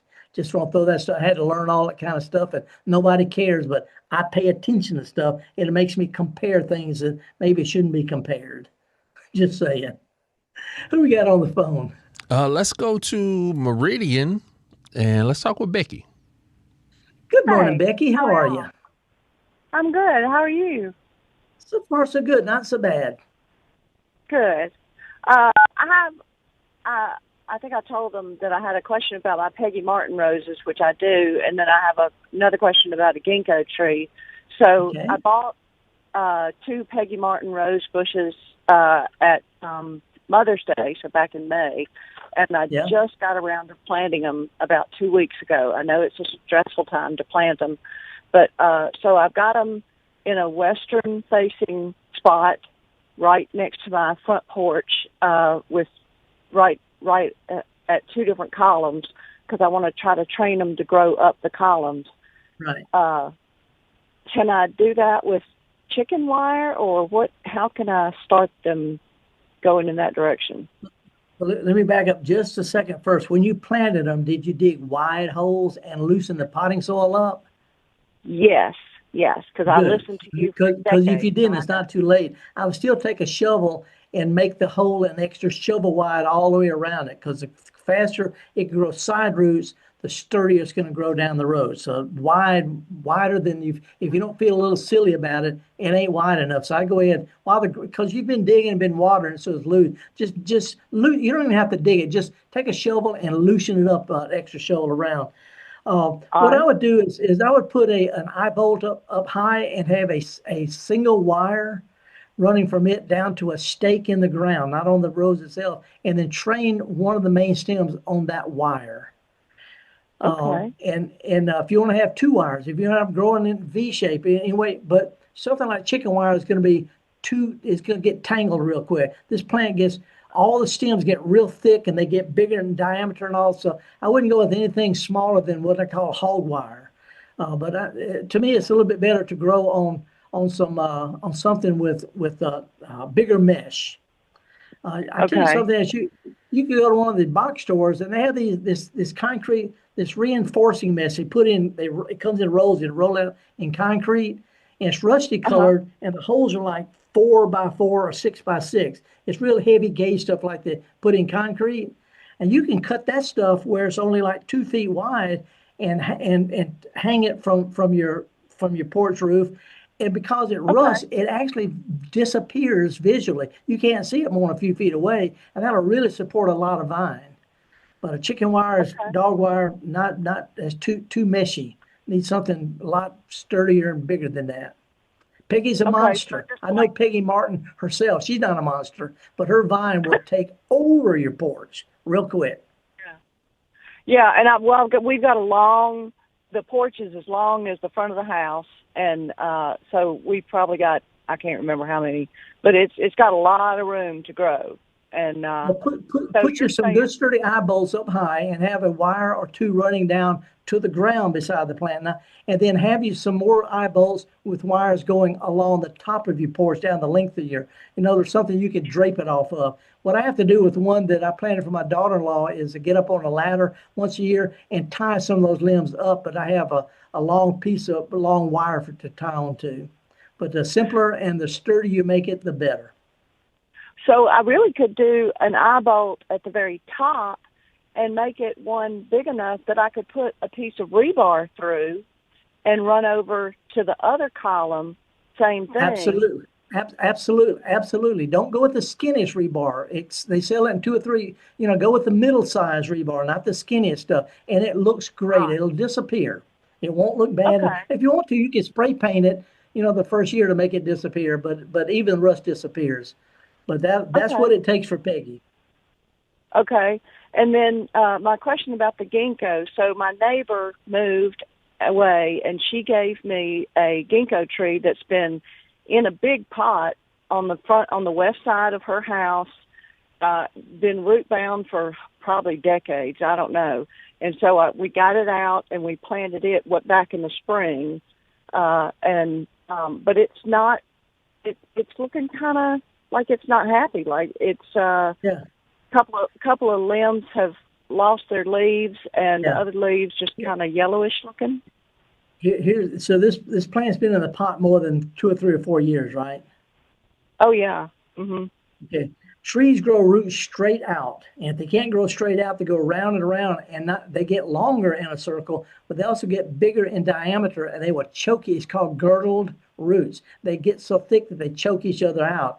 And it's hard to transplant a mature tree, been growing in a pot a long time, out in the ground, because those roots are going around and around and around, and you can't straighten them out.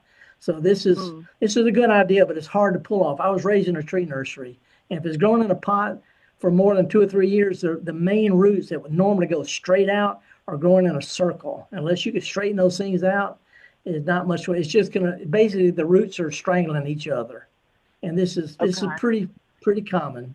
Sorry. Would it be okay it can't hurt it, I don't guess, if I just took a spade or something and kind of chopped diagonally toward the roots out from the tree? Try it on 2 or maybe 3, maybe do 2 or 3 of them instead of all the way around. And that enough roots where they'll grow out.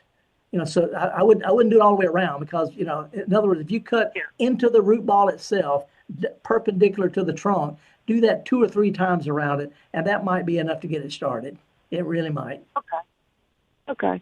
Thank you so much. Good luck on it. Appreciate it. All right. Bye-bye. Java, what's up, man? All right, let's go to Patrick from Baton Rouge.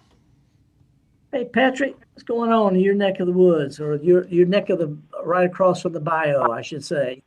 A lot of heat, a lot of humidity. A question about a tree that I planted in my yard, and I wanted to, of course, get it straight. And I had a senior moment. I used a twine on the stake to make it, get the tree to grow straight. And the bark has grown and covered the string.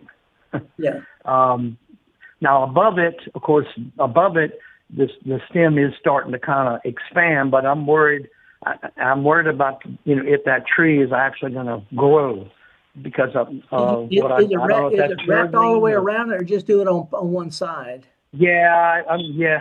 on one, about 3/4 of the diameter of the little tree is I've tied it to a stake. So, and it's grown, the bark has grown over it. I can't even see the string anymore. Yeah. But I would kind of okay, just cut to the chase. Let's cut to the chase here. The only living part of a tree, the stem, is right under the bark. So once it's inside the tree, that's not a problem. As long as the bark can grow over and continue to grow around it, you're okay. And what makes the bark grow is food going from the leaves down to the root. The reason why it swells out a little bit on the top side. But I go ahead and just cut the string and let's just see if the tree won't go ahead and grow new bark over the wound. It very likely could. Yeah, and it won't affect the growth above it? No, it's water and nutrients go up from the roots, but what makes the roots and the bark grow is what comes from the leaves going down. It flows downward right under the bark. So there's a good chance if it'll lap over and sort of connect to itself, sort of like grafting a tree, it might do all right. But the only choice I think you have, that I would have, just cut the string and hope for the best. Okay. A quick question about jasmine on an arbor. Do you prune it? I mean, it's getting kind of big. Yeah. You talking about what they call star or Confederate jasmine? It's really fragrant in the spring. Yes, sir. Confederate. It's a monster plant. You can cut it as hard as you want. If you cut it now, it has time for the new growth to set flower buds for next spring. But yeah, it's a monster. You gotta just thin it out. It's just like hairy eyebrows. You gotta thin it out every now and then. Okay. Thanks so much, Felder. Appreciate it. Okay, good luck on it. By the way, heard about the passing of your coach. Sorry about that. Yeah, my wife just told me. But he was like in his 90s, I believe. That's what she was telling me. I know, but still, for you LSU people, y'all are nuts about stuff like that, and our condolences. Now let's go to our last call for the hour. It's actually Tom from Hattiesburg. Tom, sorry we're right at the end of the program, but what you got going on? Hey, Felder, I was just checking about the tomato plants and pots and stuff I'm growing, and do you recommend the peat moss in those? Because it's kind of messed up my watering, and also about the American plum, silver leaf. If you could, I'm wondering, they say, I read somewhere you shouldn't cut them unless it's below 32 degrees. No, that's not true. Just anytime you cut on a fruit tree, just don't leave any stubs, whether it's branches off of limbs or twigs off of branches. Just don't leave any stubs. You can do that at any time. And I use peat moss in my potting soil. It's not an environmental issue in North America like it is in Europe. We got plenty of peat. I work it in with the other potting soil and water twice. The first time will set the potting soil up. Second one will soak in. But just watering once, the water just sits there. It runs out the pot. So if you got peat moss, water twice, a few minutes apart. That always works. All right. Yeah, well, I had them, and they're wilting pretty rough. One of them started wilting, and so I watered it more, and then it killed the other one. That could be for root disease. There's also, it could be for root disease. It could just be the plant's worn out, but it could be staying too wet. Too wet or too dry both cause wilting. So it's hard to say. But lift up on the pot. If it feels light, it needs water, and water it twice. If it feels heavy, leave it alone. And Tom, appreciate you for calling, man, but we are at the end of the show. Felder, you did it again, man. I don't know. It wasn't me. It's all these weirdos calling about their gardens, and I'm glad of it because it makes me feel normal. I feel normal around gardeners, and gardeners sort of stand out in the crowd. I'm headed to the pub, as I usually do, to talk about gardening, believe it or not, because they're gardening and drinkers over here. Anyway, I'm horticulturalist Felder Rushing. Me and Java and Marissa, John C. wasn't here today. Abram, we appreciate all your hard work and appreciate folks, y'all supporting Mississippi Public Broadcasting. We're going to take a break. It's called a week, and I'll be back same time, same place, or I might see you on YouTube or mpbonline.org. Anyway, get a chance, go to a garden center, go to a farmer's market, take a kid with you, and show them how to do what we do best, and that's get dirty. In this case, sweaty and muddy. See y'all next week.